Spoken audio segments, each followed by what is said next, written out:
Hello and welcome to Texans Talk Money. I'm Kyla, your host and a peer financial coach at Texan Smart.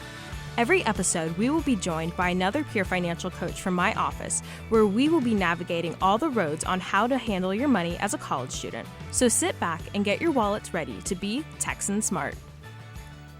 Hey y'all, welcome back. I hope everybody's doing well.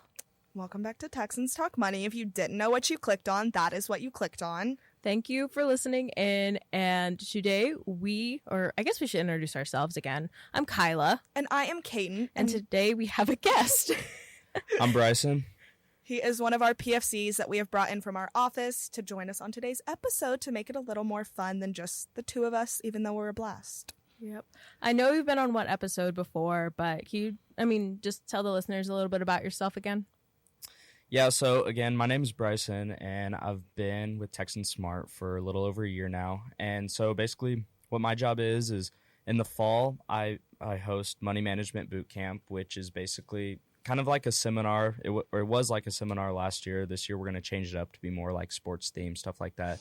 And then in the spring, I focus more on a bingo. We have a financial literacy vocabulary bingo that we play on campus. And so that's what my job is in the office. Cool beans. Well, thank you for coming on to today's episode. And I guess we can just kind of get right into our little question segment that we've started to do for each of the episodes this semester. Go for it. And the question we have today ties in greatly with what we're going to be talking about in the episode today. It is, how do I not make student loans feel stressful? That is a big burden to bear. Like, student loans are stressful as it is. Yeah. So it's kind of hard to break them down. I personally, a way that I make it feel less stressful for myself is I always keep track of where my student loans are at. I keep track of how much interest I've incurred on the loan. Right now, it's more than I'd like it to. I probably should have paid some interest off by this point so that the interest doesn't make interest on itself. But for real, just knowing that the money or how much money you have in loans can really give you an ease of mind. Don't be blind. Like, don't go into it blind, because whenever you graduate and you see that bill for how many student loans you have to pay back and how much you have to pay back, being in the know beforehand is a lot more easy on your conscience, I guess. Yes. I know I make, not a plan. I don't know how to explain it, but I keep track of when my loan payments are going to hit, because I try to pay on them, I should say, as I go throughout the college experience. So I keep a little bit of a calendar, I guess is the word, of when certain payments are going to hit, just so that way I'm not so taken aback when that large sum of money jumps out of my bank account. Yep. How about you, Bryson? What do you do? Or is there anything that you do? Yeah, so for my student loans, I kind of keep track of everything, kind of like what you were saying, Kyla. I got to know where that money's going, and I got to know where that money came from. So for me, a lot of times, I'll get money back from the school for my student loans, and so I don't count that as my money. And I think that's what really, we'll jump into it later in the podcast, but I think that's really what gets a lot of people in trouble, is that, they get a paycheck, in January to pay for their school, and it's going to other expenses like going out or whatever. And that's what gets people in trouble, and that's what keeps them, spending hundreds of thousands of dollars after they graduated college. But, on the month-to-month basis of paying my loans, I just went with the simplest. I just pay a little bit at a time just to build interest, like you said also, and just to keep that cash flow going. Yep. Yeah. Having those little routines can definitely help. Is like being in the know. Having those routines, knowing whenever you're going to pay everything back. I know you say, are y'all both paying back student loans right now while y'all are in school, or y'all waiting till after graduation to start paying back? Or what kind of loans do y'all? I mean, if it's not prying, do y'all do through Sally Mae? Okay, Sally Mae, she's my girl. She gives me a lot of money, and so there's a choice you can pay.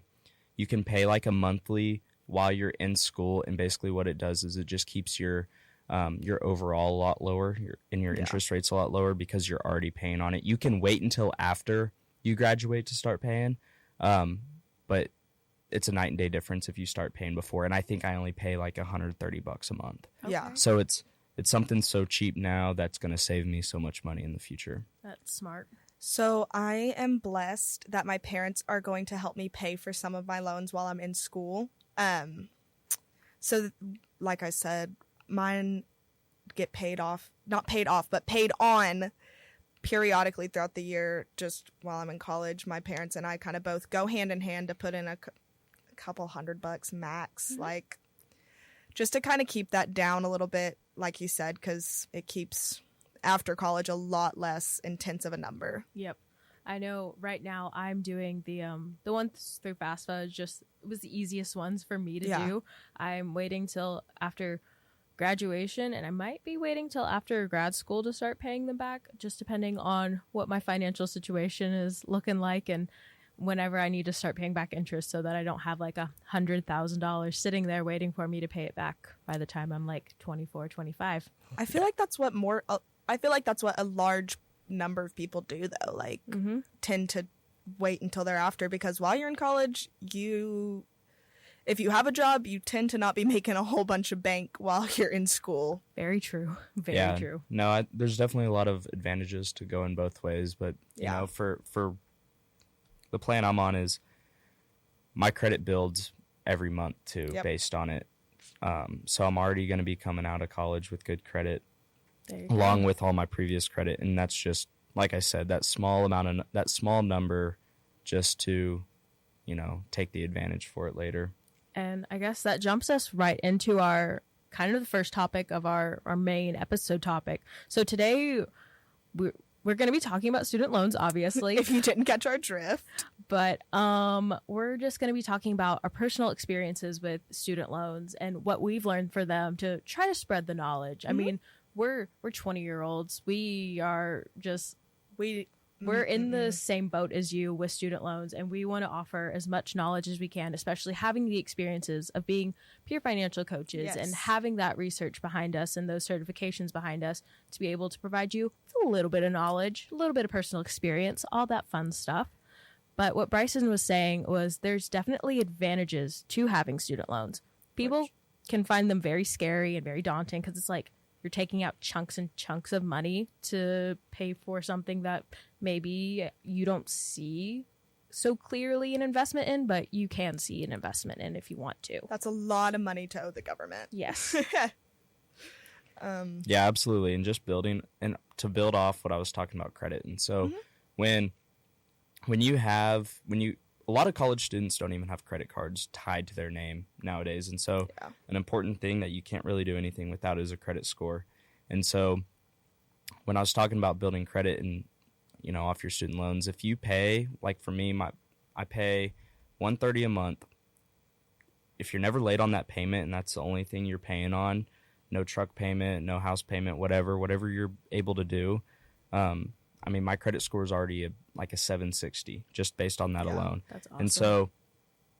And that's just using your student loans to your advantage, and, you know, taking the risk of trying to make $160, $150 a month while you're in school, which isn't that hard if you find the right job. Yep. I know an advantage that I lean into is the fact that you have a choice to take all or part of your student loan. I tend to try and only take exactly what is going to cover my credit hours for that semester and exactly what I need to cover housing and things like that. And that tends to be, like I said, an advantage for me, because that keeps me from going under in complete student loan debt. Yep. I know something that it's, I guess, a visionary thing in a way, the way I see the advantages of student loans. And our boss has talked to us about this before. But seeing the investments that you get with student loans, you're investing in an education that will probably give you a degree that will put you maybe 20 grand higher than people who might not have that degree. Absolutely. You're putting yourself in another financial gain bracket. You're opening a lot more opportunities for yourself, job-wise, career-wise. You have so many doors open, and those student loans are just another way to open those doors for you, especially someone like me, I couldn't pay for college straight out of pocket if I wanted to. Just not a possibility for me. So student loans allow me to have that investment into my education. And as somebody who's going after her master's, it's a huge like advantage for me to see that investment in my student loans. Absolutely. I agree. I know there are lots of mistakes, though, that we tend to make with student loans. I'm sure us included. We're human. Things happen. Kind of tying back to what I previously said, a mistake I see and hear about all the time is taking more than you need. And that leads to so many issues because they take more than they need, and therefore you have this extra money, like Bryson was saying, and you get a return check. And now you're going to go spend this check because you're like, oh, free money. But you still owe that money to the government. Yep. Oh, absolutely. Do not tie that money to your personal funds. I mean, I've seen it firsthand, that it might be easy seeing, an extra $5K go in your bank account that, you ain't got to send back to, for me, Sally Mae immediately. But man, does that money go? Especially when you can use it in so many different ways. But there are ways you can use it to Absolutely. like pay for maybe outside of those school things. Yeah, that is not to say to not take it all if that is not going to benefit you. My comment was more just, if you don't have to, don't take it all. Yes. It's less money you have to pay back. Exactly. Of course. I know something that I've failed to do with my student loans is, I think I mentioned this earlier, is not paying my interest back while I'm in school. As somebody who has like a very set budget, it's just not in my personal spending time right now to be able to pay back those interests in my personal finances right now. And it makes it, it's something I probably should be doing, if we're being honest, but Life happens. it's just something that's not working for me right now. We're still young and a little bit inexperienced. That's the word. But my advice to you through this is to, if you have it in your budget, go pay back that interest, maybe even a little bit. Maybe go pay back $20 on it or something. Just go pay back a little bit. Because those pennies and interest turn into dollar bills. Exactly. I know that, like we said, you can use it for more than that. So while there are mistakes made, sometimes taking all of that, you can use it for other things. I've seen lots of my friends use it for things like groceries and even to cover some of their rent if they need that, if they're living off campus. I know it's kind of for school, but books and supplies, those add up. Those expenses that you have to have while you're in school, that's something you can definitely use your student loans for. Like maybe not going out on a Saturday night. Absolutely. Maybe not go to the bar or something like that. It's probably not something you should be spending your student loan money on. But like if you got to go pick up a bill of groceries, like have a little bit of ease of mind with yourself, a little grace with yourself whenever you're using your student loans for something like that. Absolutely. 100%. And what I do is, so I pay rent. I'll pay rent with my student loans. I don't pay my utilities. I pay my utilities out of whatever I make. And so what I do every month, or what I do every semester, is I know exactly how much my rent's going to be for that whole semester. So 5 months, 4 months, whatever it is. And I take that and I set that aside. So I automatically know how much is going to be coming out of my student loans. And I set a certain dollar amount and was like, okay, I have a whole separate bank account. I know this account cannot drop under this within reason. Then you have books that sometimes run way too expensive. And then, Absolutely. Groceries, I always try to pay for groceries under my, my paycheck, but, sometimes it doesn't work that way. So having an idea before you go into your semester of what it should look like at the end of the semester will keep you on track. If you're like, okay, this bank account needs to have $2,000 in it at the end of the semester. Well, if you have one month's left of rent, if you have one rent payment left for that semester and you're at, $2,800 and you pay $800 a month, then you're on that right track. And then you can see it visually. It's like budgeting, any other way, but it's kind of more on a bigger scale. That way you're not wasting money because it's easy to spend money that you're not looking at. Yes. And if you have issues, if you get that refund check from your student loans and you have issues, maybe not sure how to allocate this money, that's what we're here for. Come see us at our office. We would love to help you, like, budget yourself out for the semester. Like, we can help you allocate rent from your student loan refund, or how to pay for groceries every month, having like a spending schedule for yourself instead of like just going all willy-nilly about it, you know? Yes, if you're going to make this last year's semester and use it for other things, you have to make sure you know what you have available to you and what you have to pay and things like that. Just like Bryson said, sometimes having 2 separate bank accounts. I know I have a Tarleton account and a checking account. So my Tarleton account pays for books. The refund check goes in there to pay for books, tuition, things like that. And then my checking is whatever my paycheck comes into. And that's what goes in there to pay for groceries and utilities and things like that. So that's kind of a way I quote unquote budget my student loans in order to kind of keep myself on track for the semester. I don't know about y'all, what y'all kind of do for that. Absolutely. I think it gets a lot of people in trouble too. Like on the, we're talking about having too much money after student loans, but I think one thing that we're overlooking is sometimes people don't ask for enough too. Sometimes people don't put into perspective, how much they spend on groceries. Groceries are expensive, or how much, your electric bill will be, in Texas, sometimes you got to turn the AC on. And so sometimes those variable expenses kind of alter the way people think when they apply for those loans. So that's why budgeting is so important. No matter what it is, no matter what aspect of financials it is, you always need to make sure you know how to budget, because I think that's the baseline to knowing where your money goes. It is very much a foundation for a foundation to keep yourself on track for like any financial situation in your life. Yeah. Sorry, I didn't mean to overcut you there. You're all good.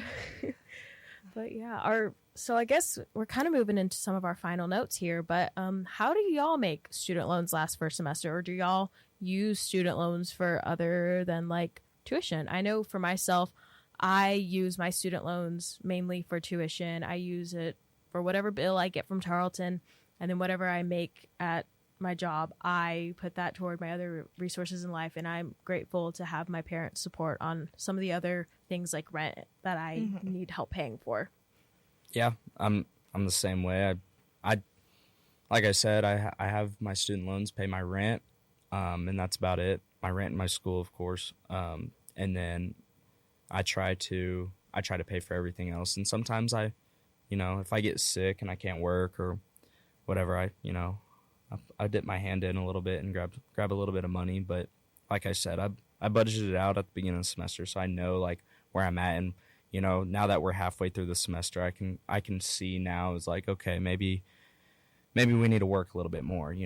That way we hit our goal. But other than that, books. I know books were expensive this year. I don't know about for y'all, but these last 2 semesters, books killed me.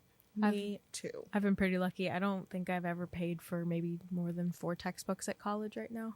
Really? Yeah, no, I paid like $500 last semester alone in textbooks. Yeah, I only bought a few books this semester, but they were expensive books. So I didn't use my student loans for that. I'm kind of in the same boat with y'all. My student loans tend to go to tuition and a little bit of rent if need be. And the rest is kind of hanging by the seat of my pants, hoping that my paychecks kind of work. And I am, like I said, lucky that my parents will support me if I need not completely, but a little bit if I need some help. But yeah, I'm in the same boat as y'all. Do y'all have any parting thoughts for our listeners as we kind of wind down this student loan episode? I think my final thought would be, don't be scared of your student loans. Don't let them scare you. They're not going to hurt you as long as you take care of them. They are an asset to you, especially if you're someone who needs them. They are a resource, not a negative thing, if you don't let them become that. Yes. Yep. Let your money work for you. Don't work against your money. So it's the same thing with student loans. Just like they were saying, you got to let it build that interest for you. You got to let it build that credit for you, and you got to use it to invest in yourself. Well, there we go. Thank you, Bryson, for being on this week's episode. Of course. Thanks for having me. I hope everyone who's listening had a great spring break. I know we're about to go to spring break, so I hope y'all too have a grand time on spring break, resting, going to the beach, whatever it is. Absolutely. Thank you, Kaiton. But yeah, well, thank you, listeners, for tuning in. And don't forget, Be well, be ready, be Texan Smart. See y'all later. Bye, y'all.